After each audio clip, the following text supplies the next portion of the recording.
A very good afternoon to all of you. Thank you for taking time out to attend the Research Frontiers talk. We are very privileged to have with us Professor William Callaghan, who is Professor of International Relations at the London School of Economics and Political Science. He is former director of the Center for International Studies at LSE, and he would be talking to us today on exploring the visual turn in international relations and area studies research. I might add that this talk is part of our new flagship lecture series, which is called Research Frontiers, or RF Talks in short, which basically allows individual speakers to have a platform to share their work and is quite distinct from the topical deliberations that we have in our other webinar series called as Foreign Policy Conversations. In terms of the speaker today, Professor Callaghan is author of the book Sensible Politics, Visualizing International Relations, published by the Oxford University Press earlier this year. He takes a very unique and new approach that considers how visuals don't just illustrate international events as visual texts, but how they can also actively create international politics as non-verbal and non-narrative performances and experiences. Professor Callaghan also makes documentary films, and he was recipient of the 2016 LSE Teaching Innovation Award and the 2015 LSE Innovator Award for using filmmaking in teaching and research. His films have explored themes relating to high politics, including but not limited to US-China relations, empire in Asia, the world order, international borders, and all of this is treated through a very close examination of personal experiences. We are very privileged to have you with us, sir, and we look forward to your talk today. Thank you very much. Okay, thank you, Joe. And I'd like to thank you and ITT Madras for the opportunity to talk about my book, as you said. It's called Sensible Politics, Visualizing International Relations. I will, if you don't mind, I will share a window because it's visual IR, so we should look at it visually. Let's see if this, hopefully it works. Yay. Okay, oh, wrong one. So can everybody see my my PowerPoint slide? Perfect, perfect. Okay, great. As Joe said, one of the exciting trends in the study of international relations is the growing appreciation of the visual and the multisensory in global politics. In the book, I argue that social theory, international relations, and area studies need to shift from seeing politics in terms of textual analysis to even kind of turn images into text and using textual analysis to understand them. That we need to shift from this to appreciate global politics as a multisensory performance and experience. The book, in some ways, is a theoretical book, but it argues its points through analysis of controversies and issues that are familiar to IR and area studies specialists, such as violence and refugees in Syria, the South China Sea disputes, and the global politics of surveillance. I analyze these examples to think about the relation between the verbal and the visual, between meaning and feeling, between the iconic and the everyday, and between the West and the non-West. Next slide. The book does this through exploring two analytical strategies. The visibility strategy, which is the social construction of the visual, and what I'll call the visuality strategy, which is the visual construction of the international. And today I'll explain these two analytical strategies by discussing two examples. The first example is the one you see up on the slide. It comes from a set of maps called Europe in 2035 that were published in 2012. It's actually 3 maps, and I pieced them together so you can see all of them together. When this was published in 2012, it was quite interesting. It's sort of using futurology to use visual images. And these visual images, I argue, are used not simply to represent the world, just to kind of tell us how things are, or how they will be, It's not to represent the world or an ideology, but they're to do something, to make something, to creatively make a new regional order and perhaps make a new world order. The maps, if you look at them, they're captioned in Russian. I don't speak Russian, so to me it's all visual, it's not textual. The maps generally show many European nation states fracturing along subnational lines. So for example, if you look at Italy, Italy is not one country, it's 4 countries, maybe more than 4 countries. I can't tell looking at that closely, but it's fractured quite dramatically. And most other Western European states are fractured like that. So Scotland is independent of England, but there are some anomalies that stand out. So Ireland, I'm ethnic Irish, Ireland is actually unified. So Northern Ireland rejoins Ireland in this futurology scenario. So on the one hand, it's fracturing Western European states, and on the other hand, you see on the right-hand side, the big green country is Russia, and it's expanding to include much of the former Soviet Union, not all of the former Soviet Union, but much of the former Soviet Union. So I first saw this set of maps in Foreign Policy magazine, and the article in Foreign Policy concluded that these maps show Putin's geopolitical fantasies. This is the world that Putin wants in 2035 or earlier. Of course, you could dismiss this as propaganda, that it's unscientific fantasy, but what I'd like to do is, rather than just accepting it or dismissing it, I'd like to analyze it. I'd like to use the analytical strategy of the social construction of the visual to see how this set of images works. So when we deconstruct the maps as social constructions of the visual, we can see how Foreign Policy magazine actually was duped. It was duped into broadcasting to the world of fake news of right-wing propaganda from Russia's top tabloid, Express Gazeta, where this set of maps was published in 2012. But if you dig a little deeper, you find out that the Russian tabloid is not the original source of these maps, that they actually first appeared on a popular Ukrainian website. And while the authorship of the Russian tabloid article that has these maps is anonymous, the online article in the Ukraine actually has an author, Igor Lezhev, a young writer in Kiev. So I guess when you dig down and you find out like how these images were produced and who produced them, you find out rather than present a sober analysis of Europe's future that's based on interpreting secret Russian intelligence sources, which is the sort of thing that Foreign Policy magazine was saying, you find out that they're made by this guy, this 30-year-old guy, Igor, sitting in his apartment. They made the Europe in 2035 maps, and they were created by this Ukrainian horror novelist, because that's what he does. He writes horror novels and horror films. So although Foreign Policy magazine thinks that maps are the official plan for Putin's preferred future, they could very well be a prank.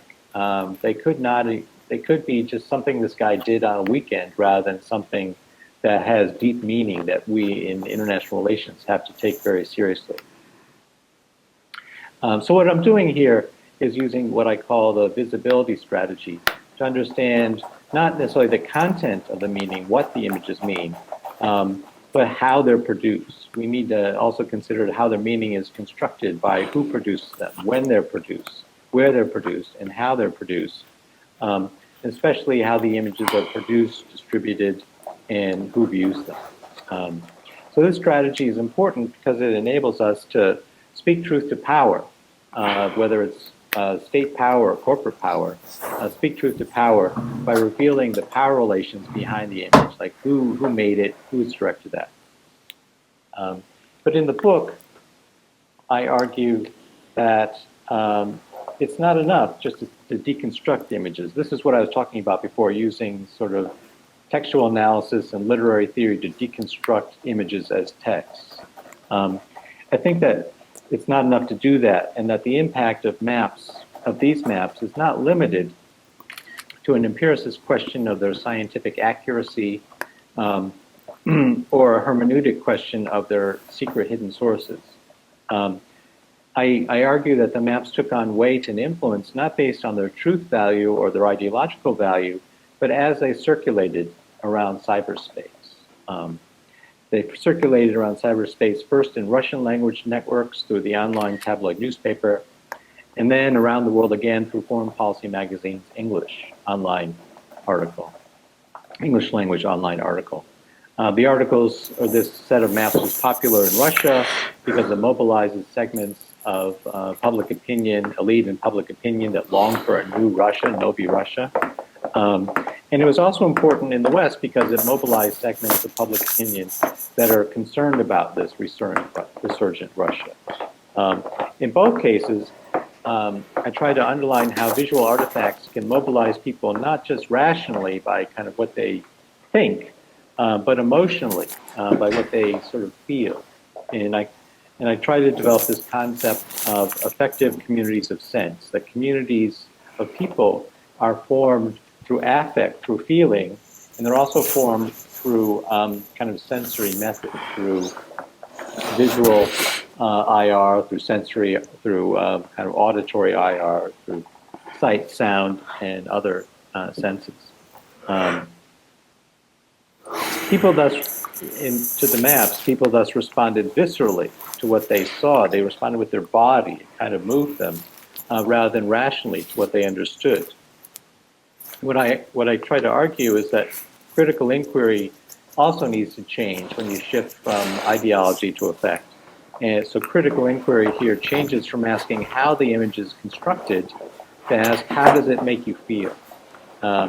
Because images can viscerally move us in unexpected ways, they need to be appreciated not just in terms of their ideological value, not in terms of their truth value, but also in terms of their affect work.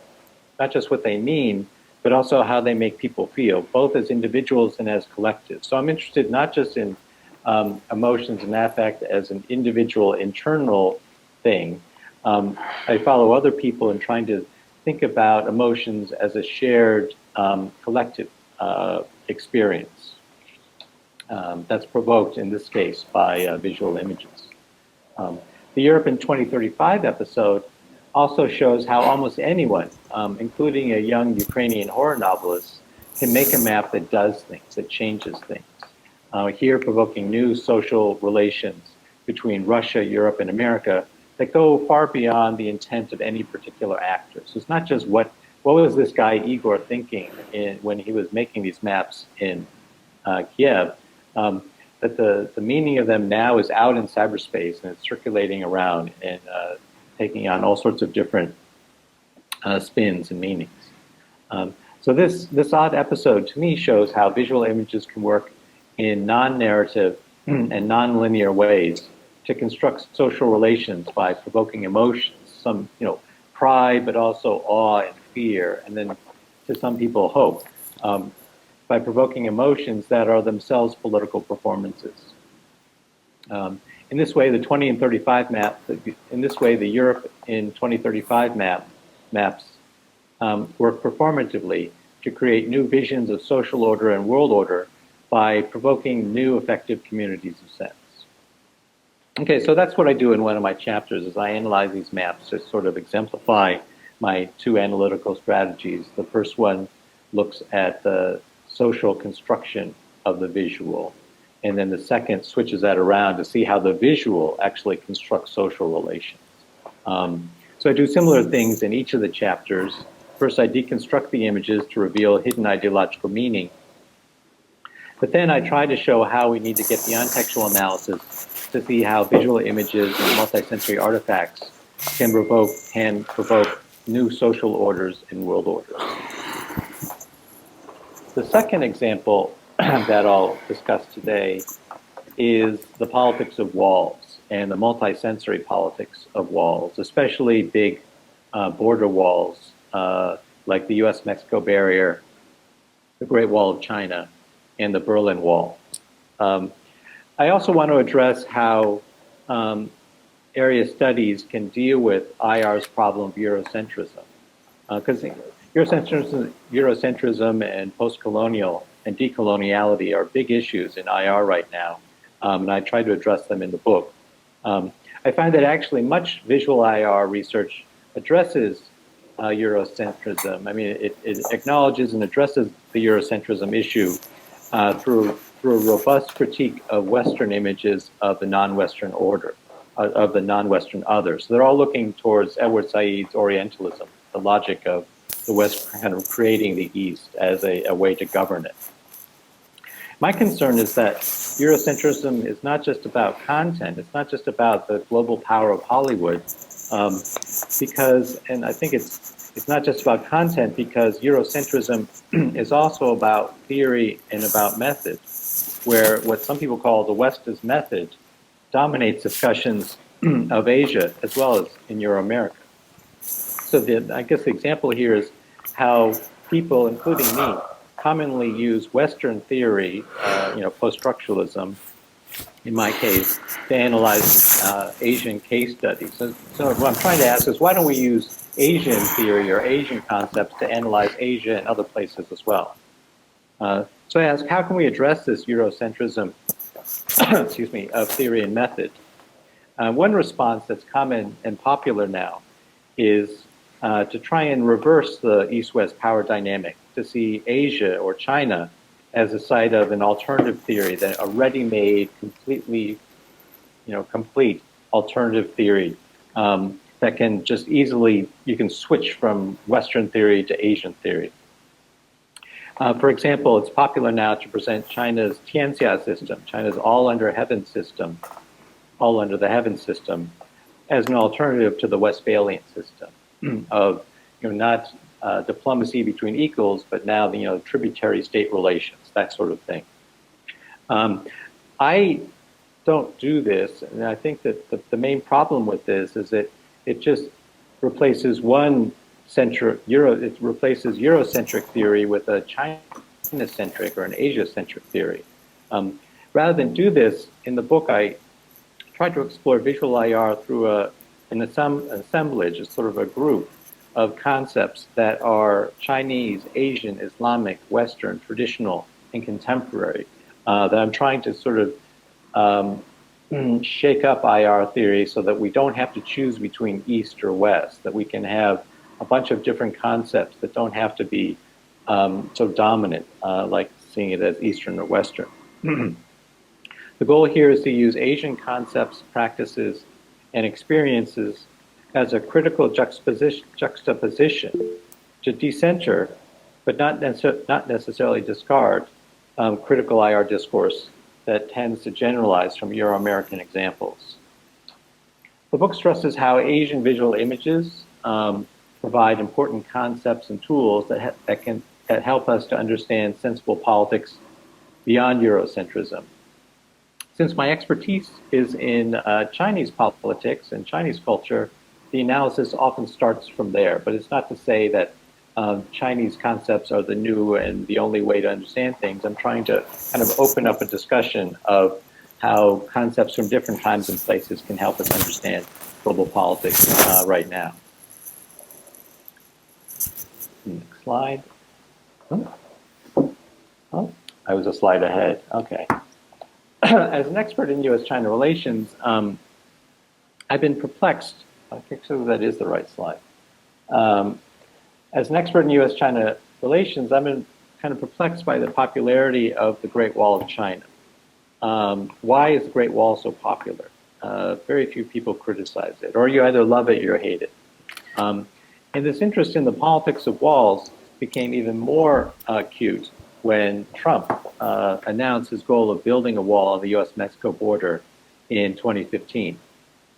So in Sensible Politics, I use the concepts, practices, and experiences of the Great Wall. I treat the Great Wall as a theoretical resource to rethink Trump's wall. And while I was writing the book, I got some funding and I made a film, a 28-minute film called Great Walls, that asks, why do we hate Trump's wall and love the Great Wall of China? The film and the book chapter both look to the Great Wall to help us shift from the dominant view that sees barriers as ideologically evil to appreciate walls as gateways, as sites of performative experience that is morally ambiguous or can even be morally good, as in China. To me, it's amazing how the PRC continues to celebrate the Great Wall as a morally good foreign policy, kind of as evidence, wall as evidence that China doesn't expand, that Chinese foreign policy is defensive. That's the logic of it. Even though most people see Trump's wall as morally bad, even though Trump's wall has the same logic, it's not, it's just sort of, yeah, it's, anyway. Trump's wall is there to kind of stop foreigners from coming in. And you can argue about whether that's fair or just or not, but it has the same logic to me as the Great Wall of China. It's not just a concept, but the Great Wall, if you've ever been to a Chinese embassy, you will notice that in their sort of public meeting rooms, there is always or almost always a picture or a silk tapestry of the Great Wall hanging on their wall. They're all over Chinese embassies of the world. And if you go to the United Nations, to one of the areas has a huge silk tapestry of the Great Wall of China, which is the PRC's official gift of art to the United Nations. So even in the United Nations, the Great Wall is there to symbolize contemporary Chinese foreign policy. And this picture here is actually one of my favorite pictures. Maybe people can help me interpret this because I don't know much about South Asian politics. So it shows the Chinese ambassador giving quite a large silk wall, or quite a large Great Wall silk tapestry to the people of Pakistan. And this tapestry is not hanging in the Chinese embassy. No, it's actually hanging in the entrance hall to Pakistan's foreign ministry. So it's the Chinese Great Wall is like inside the Pakistani foreign ministry. To me, the Chinese ambassador looks very happy. He's explaining how the Great Wall works and how morally good it is. You can tell me how the Pakistani diplomat or politician there looks. To me, he looks kind of bewildered and even annoyed. But maybe he's happy too. Maybe I'm misunderstanding it. My point is that the Great Wall does lots of things. In particular, it serves as an ideological barrier between civilization and barbarism. That's the logic of the Great Wall of China that's quite similar to the racist logic of Trump's wall. It's to keep out the barbarians. But the Great Wall also works as a gateway to kind of bring people together, to provoke emotions, to do things, to bring people together in what I keep calling effective communities of sense. Here it's bringing together Chinese and Pakistani diplomats to celebrate their close relations. Okay. So what I try to do in the book and in the film is kind of use some of the concepts that I learned from the Great Wall of China to analyze the US-Mexico barrier. So rather than using Western theory to analyze China, here I'm trying to use Chinese concepts to analyze, American foreign policy. And the Great Wall of China helped me to rethink the US-Mexico barrier along the lines that I just said, that it works as a barrier to create ideological division. It does physically separate people in ways we probably don't like. But what it also does is that the US-Mexico barrier serves as what some people call an infrastructure of feeling. So it's not just a military infrastructure of a wall, it's an infrastructure of feeling that guides how we kind of viscerally react to global politics and social situations. It's an infrastructure of feeling that brings people together, not just in protest, but in celebration. So you probably don't know what's going on here. It's a volleyball net that is on the actual US-Mexico border in Arizona. And people on the left-hand side are in Mexico, and people on the right-hand side are in the US. And they, every year, have a special day where they play volleyball, where they they're not celebrating the border, they're kind of celebrating how they're joined through the border. And this happens not just in Arizona, it happens all over the place. In my film, I was able to get permission to use a film clip of people playing what they call volleyball over the wall, at the U.S.-Mexico border in San Diego, which is where the kind of U.S.-Mexico barrier kind of goes into the Pacific Ocean. So it's on a beach, but it's a huge wall. It's about 10 meters high. So anyway, so they're playing volleyball here where they can see each other and everything. And as we'll see in the film, I hope, they also play volleyball in more kind of militarized situations. Okay. So there are two versions of my Great Walls film. I've been talking about the 28-minute version. It's actually published in an academic journal. I can give you the link if you contact me. It's called the Journal of Narrative Politics. It's open access and it's online, so you can watch it all you want, show it to anyone you want to show it to. And this 28-minute film gives a detailed discussion of walls that uses very long film clips.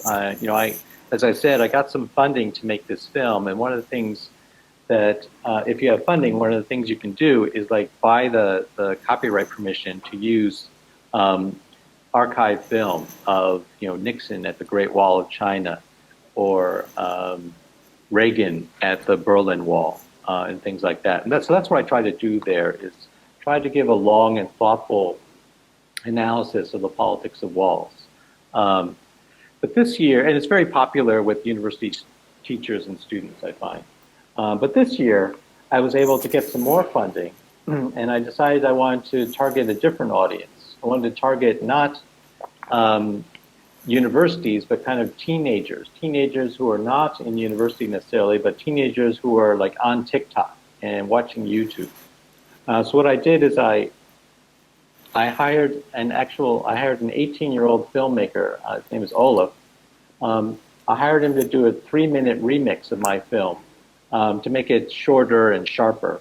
And Olaf actually made an original soundtrack that sets the pace of this new 3-minute film in interesting ways. And as we'll hopefully see, because I want to show the film in a moment, as we'll hopefully see, his editing works to highlight alternative reactions to walls, alternative and conflicting reactions to walls. So it's a 3-minute film, but it's actually not a trailer to my 28-minute film. It's designed to stand alone to reach a broader audience. So to sum up, my book and my films aim to decenter our understanding of social theory, international politics, and area studies. First, by expanding from the verbal to include the visual and the multisensory. Second, by expanding from Eurocentric investigations to a more comparative area studies approach that looks to Asia and the Middle East. And third, by shifting from critical IR's focus on inside, outside, and self-other relate distinctions to see politics in terms of creative processes of social ordering and world ordering. Right. Yeah, thank you. Let me take this opportunity on behalf of everybody here who took time out for this meeting. Thank you, Professor Callahan, for sharing your thoughts. It was an absolute feast for most of us, and we hope that the audiences would come back to the events that we routinely host. And I'd like to also thank the technical support for this event that our PhD scholars gave. Ramnath, Adira, Ashna, Yamuna, Amartya, and without their support, this wouldn't look as slick as it does right now. So thank you, Professor Callahan, and thank you everybody for taking time out and coming for this talk. Thank you. Thank you, everyone. Thank you, Joe. Thank you. Thank you, sir. Thank you. Bye-bye. Bye-bye. Bye.